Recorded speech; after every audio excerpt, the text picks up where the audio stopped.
We're at Lancaster Cohousing in a small village called Halton, just outside of Lancaster in the north of England. Approximately 70 people live here in 42 houses. Which is a mixed use residential and business unit space here in Lancaster, just by the River Lune, which is going to be part of the UK pilot site for the NOBEL GRID project, Horizon 2020 European project, and this is part of the UK element of that. So the link between NOBEL GRID and Lancaster Cohousing, where we are now, is that they provide a perfect test bed for this sort of a project, because they've got lots of on-site generation. On this site we have a low-head hydro scheme, 160 kilowatt, that's powered by the River Lune.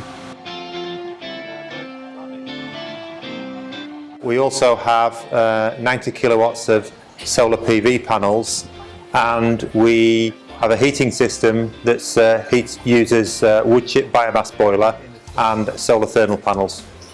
So the services that NOBEL GRID is going to provide to the householders and the tenants of the business units here at Lancaster Cohousing is that they will be able to see on their phones or their tablets or mobile devices how much energy they're using at the moment, but they'll also be able to see how much energy is being produced on site by the photovoltaic panels and by the hydro. With the idea that we will try and shift as much energy as possible to times when there is plentiful renewable generation on site, so that we're maximising the use of locally generated energy and minimising the amount that is imported from the grid.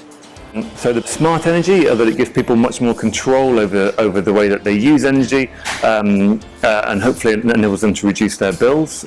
Actually, think what the Carbon Co-op and the NOBEL GRID project are doing is very worthwhile.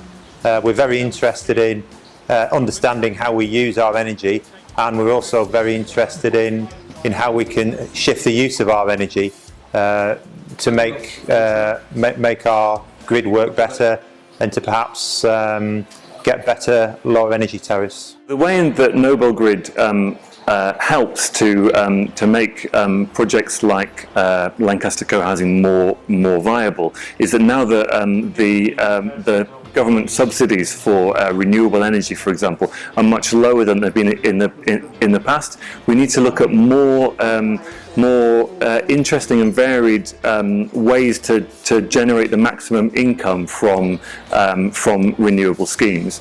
And the most effective way of doing that is to use as much of that energy on site, so that we are selling energy direct from the producer to the consumer, so that the consumer pays less and the producer gets more for the energy that they're selling.